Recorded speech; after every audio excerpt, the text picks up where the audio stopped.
Bonjour, donc une vidéo très simple vous expliquant en fait comment fonctionne un Big IP en cluster. Donc le cluster est déjà créé dans mon cas. On voit bien que je suis en mode in-sync, c'est-à-dire que voilà, les deux membres sont bien en cluster l'un avec l'autre. On peut le voir dans le device management.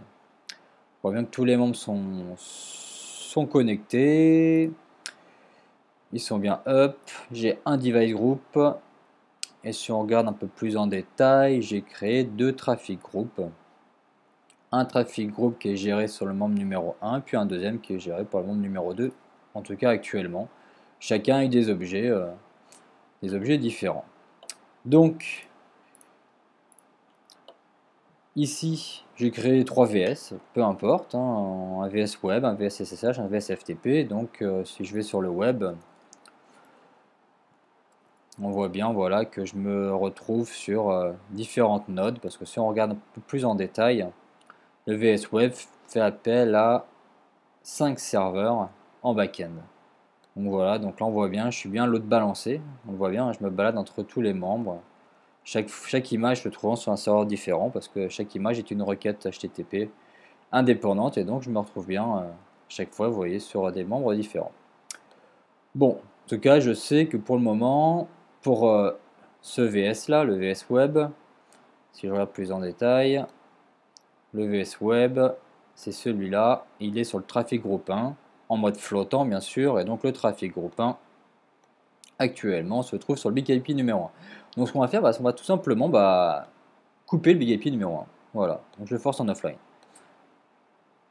Donc à ce moment-là, le trafic groupe, grâce à son IP flottante, se passe sur le deuxième, et donc là, je peux toujours continuer à naviguer. Vis-à-vis de l'utilisateur, c'est totalement transparent. Il ne voit aucune différence. Alors qu'en fait, mes traffic group, si je vais ici, network traffic group, on voit bien que c'est le Big IP numéro 2 qui prend en charge les deux traffic groups. Je vais donc remettre le numéro 1 en place. Voilà. On va laisser le temps de remonter.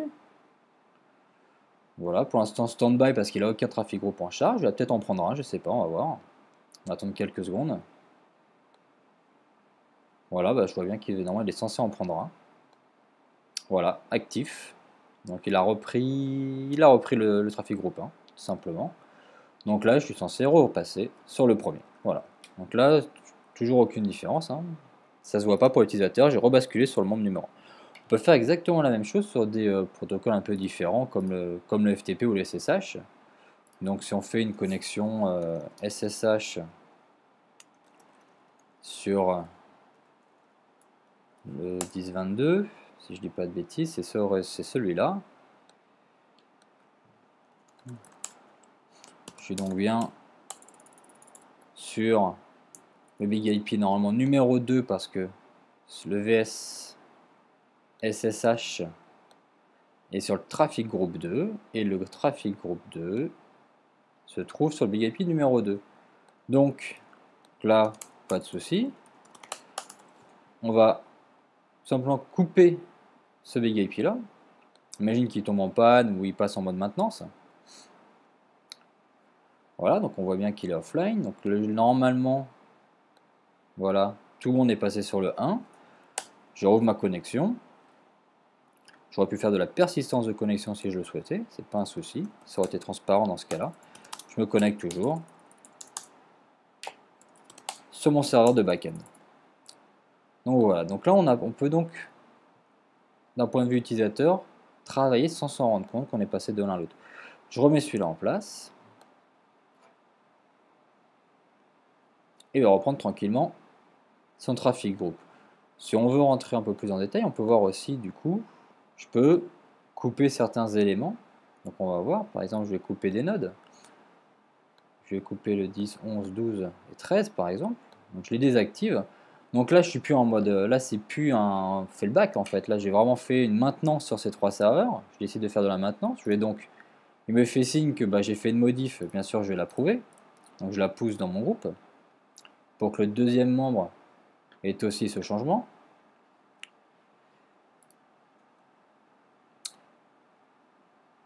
Et maintenant, si je vais ici, je ne devrais plus avoir de node 1, node 2, je devrais avoir que du 4 et du 5, la logique. Voilà.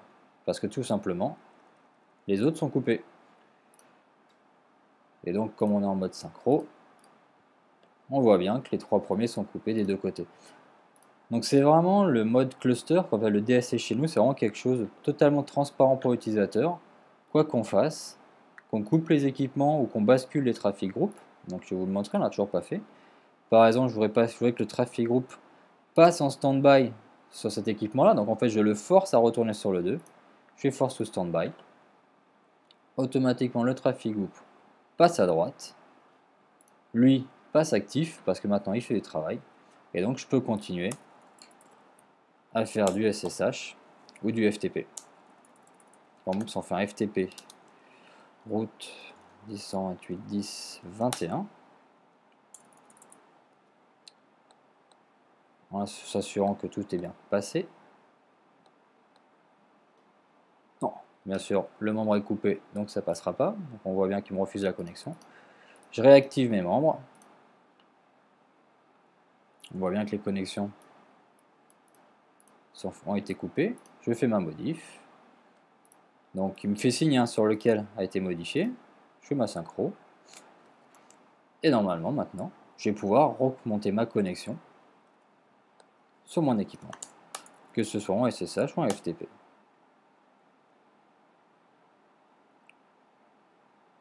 Voilà.